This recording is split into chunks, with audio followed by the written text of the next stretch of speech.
Hello and welcome to another Tyrrell's Classic Workshop. And it's been a long time coming, longer than we anticipated, but we are now into part 2 of the Lamborghini Ferrari clutch story. Just to recap, the story goes that Ferruccio Lamborghini was able to indulge himself with all sorts of cars in the late 1950s and early 60s, as he was one of Italy's most successful industrialists and wealthy. And he bought a Ferrari, was unhappy with the clutch, and he approached Enzo Ferrari about it, and Enzo Ferrari gave him the brush off, a very Italian brush off. And Lamborghini was not really the person to say that to. He ended up starting his own car company. And it was all around the clutch in his Ferrari. And my good friend and extreme Lamborghini historian, Olivier Nameche, is with me, and this is part 2 of that story, and we've got the car behind us, have we not, Olivier? Yeah, the right car, yes, absolutely. This was a long tail, because I was looking at that car for maybe 25 years, yeah? And the fact that you went in Italy to look at it and to double check, because I was in Quebec and not able to make that trip, you find out that it was matching all the information that have been reknitted, including that document that shows and explains that Ferruccio bought the car on the 9th of April 1960. Right. This very car that I am touching now is the car. This is the car. It's not a Ferrari 250 California Spider, it's not a 250 GTE. It's not a short wheelbase, so many rumors about different cars, model. No, this is the GT Pininfarina, 2-seater, end of the story. Yeah. And there is a little movie, black and white, period, that was filmed from the balcony upstairs of his villa in Funo, showing him going down next to his car and standing with his dog before going taking the wheel of the car.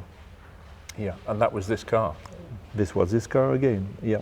And there's also a poster of this car, of a Lamborghini tractor poster. This is him making a statement, as only the Italians can, of a Lamborghini tractor in the foreground and this car in the background. That is true, and this has been shot, that picture, just in front, ahead of the Castel of Funo, Castillo di Funo.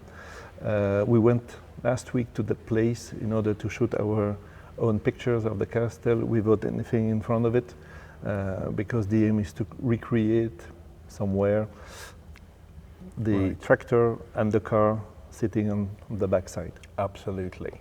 Now, we're in the midst of the launch of the movie Lamborghini, the man behind the legend, and I've actually been asked by the UK distributors to do a review of that movie. We'll park that. That's the docudrama side of the story. We're interested in the facts, and this is what you have gone to massive lengths to establish, really. Yeah, my investigation started about 2005. With several directions to follow. By coincidence, this car, this personal car, was offered to me back in 2008. But at that time, nothing could have demonstrated this was Ferruccio's car. It was silver at the time, and of course, with a lot of parts missing compared to the shape it is now.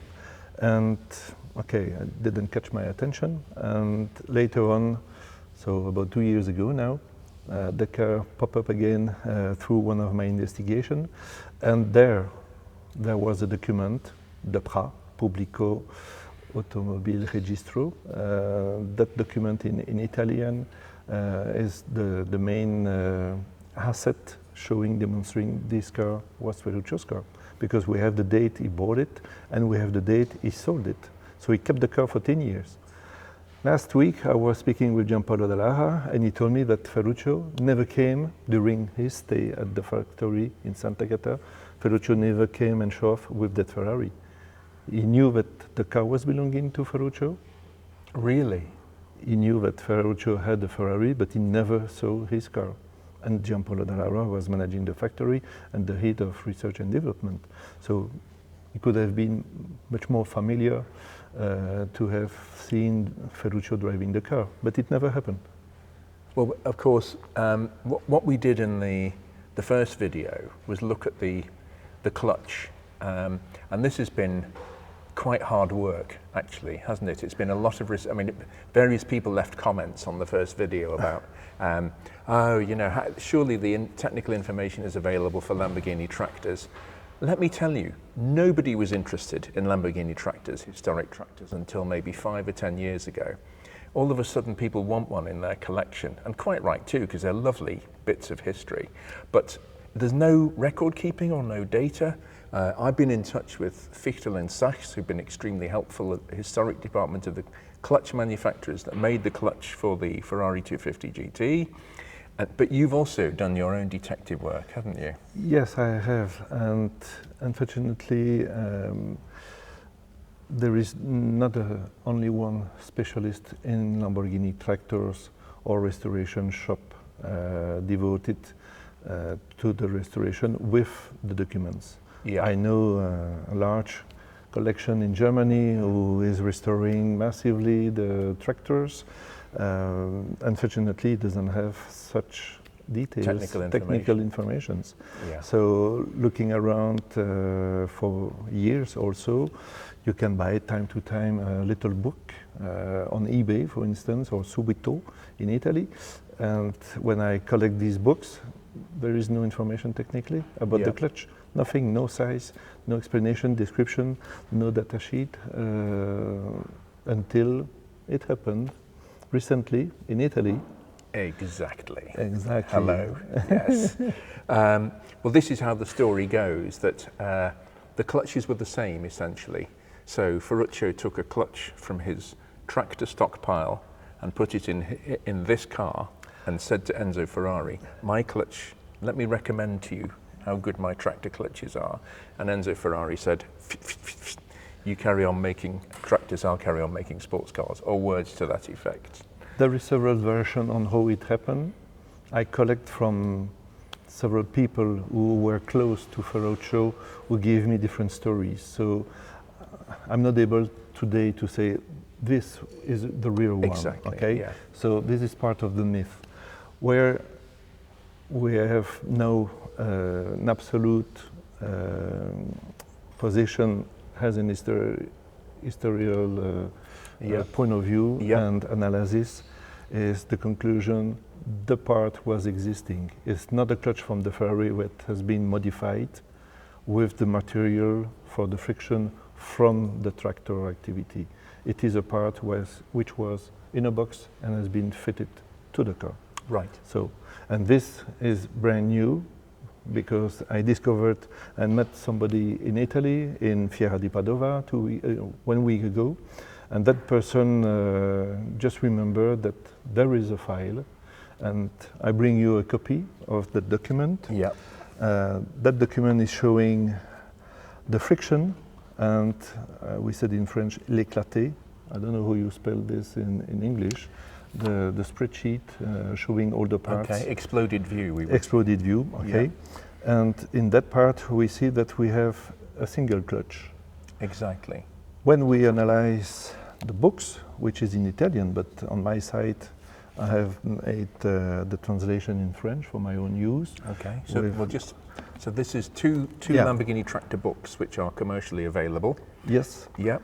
And these books explain the history of the tractors with Ferruccio, of course, and the fact that the engineer, Mr. Pedrazzi, to mention the main one, was As involved. only you can, yes. Yeah, that was involved in the engineering of the tractors. Mr. Pedrazzi, by the way, jumped into the automobile factory because, of course, everything was set up with the tractors, and he helped Giampaolo Dallara to continue to develop.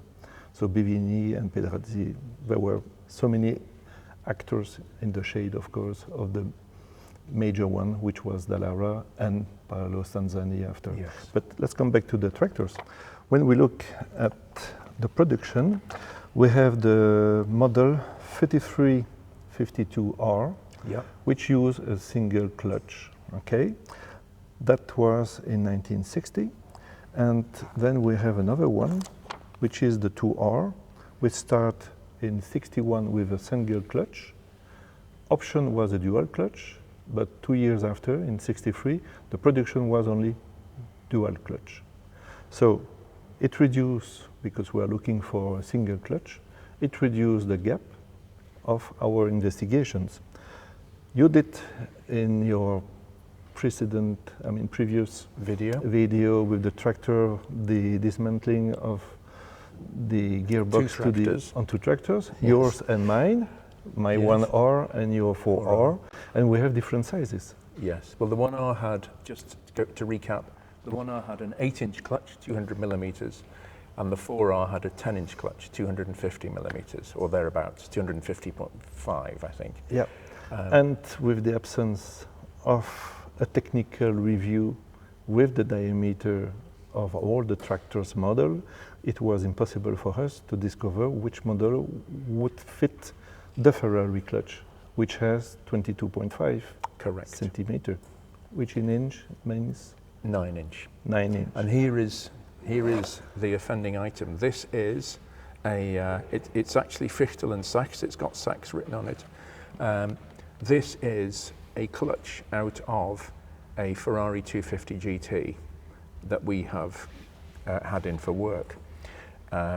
So this is a 9-inch or 225 millimeter clutch, which is exactly, obviously that's the right diameter for the Ferrari. We know that because I've got a workshop manual for the Ferrari 250 GT, and it gives us the dimensions. Yep. But what we didn't know was which tractor this came out of. Exactly, and this is where that person that I met in Padova came with that spreadsheet and with a size.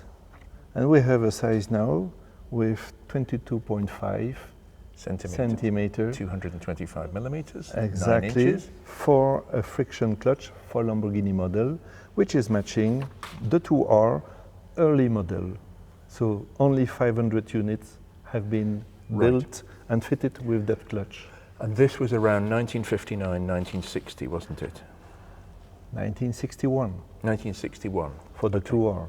Okay. But the point I'm making is, it's before Ferruccio Lamborghini set up his car factory in 1963. Yeah, but let's take now, he bought the car on the 9th of April 1960.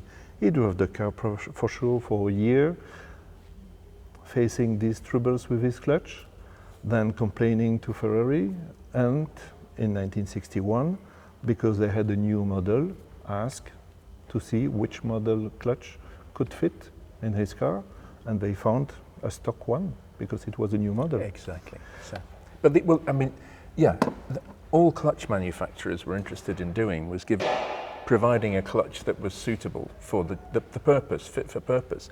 So it doesn't matter whether it's a express train, a Boeing 747, I mean I'm exaggerating, but a tractor, a high performance car, if the clutch is the right size, the clutch is the right size. Yeah. So this is, we have actually busted the myth. We have got the information. The myth, we have the information. We are sure at 100%. This also matches the chronology in the history, because we are now in 62, for which Ferruccio is taking the decision to go in that direction to compete the sport car manufacturer. He's not competing Enzo Ferrari, he's competing everybody. Yeah, Jaguar with the Jaguar, Maserati, all of them. So it's not only one target like that Hollywood movie is trying to demonstrate. Yeah. It's the fact that he wants to enter, but he wants also to enter that market because of the publicity that it will bring on the other industries. Of course. Because he has the tractors, but we don't have to forget also he has the bruciatori and calore clima, which are the heater industry and the air conditioning industry. Yeah, the halo effect. Yeah, about 3,000 people were working for him at that time. Okay, so this is also a way to extend his empire, industrial empire, and to open new market. And he was thinking that, of course, what better than a sport car at that time. We have to Yes. reconsider the fact in that era that there were just regular publicity, like an advertisement in a newspaper, without having the feedback from the market on which he was spending the money. Yeah. So one day he had organized a meeting with all the directors from each of the industries, and he asked them how much they were spending in total for the marketing, for the publicity. And he said, okay, that amount could lead to a refund per year. Yes. That gives a loan. With that loan, am I able to build a new industry? So He was a smooth operator, wasn't he? that story was absolutely, I would say, sealed in marble for many of his directors. This Right. is the story they all Clever. narrate. Clever. Okay, now we're going to chart the progress. Obviously, we've seen James has been fabricating some bits, and we know this isn't the original engine in this car. I'm going to invite Tony Willis, the Ferrari historian, who is extremely knowledgeable on historic Ferraris. He was actually responsible for certifying Ferraris for the factory for a number of years. He's going to come and have a look at this car, and we'll do some more investigating into the provenance. We've got the registration document, haven't we? The libretto with Ferruccio Lamborghini owning this car from 1960 to 1970, if I'm Yeah. not mistaken. No, 10 correct. years, and nobody knew about it. He kept Yeah. it quiet, as you say. Yes. But exist it did. So we're going to be doing some more investigations into that, but that is amazing. So we now know that both car and tractor, the story is true. The story is true, and it is complete and demonstrate. So far, nobody demonstrated it. Well, I think that's a great bit of teamwork. Yeah, you're good too. Thanks, Olivier. Okay, well that concludes another Tyrrell's Classic Workshop video. Easy for me to say, as always. And we'll be back with something else very soon. Well, there is another part to this story. We're just a little bit further on now from Olivier's visit, and he has been looking at different models of Lamborghini tractor, and we have found the exact interchangeable clutch. Here it is. This is the clutch out of a Lamborghini tractor of a 1960 model. This is the clutch out of the Ferrari 250 GT. It has a cush drive or spring mechanism in it in order to absorb the shock loads of higher revs working against the clutch, which isn't a problem on the tractor because the engine's a plodder, not a screamer like in the Ferrari. But there we are, exactly the same diameter. As Chief Inspector Clouseau would say, the case is solved after 60 years.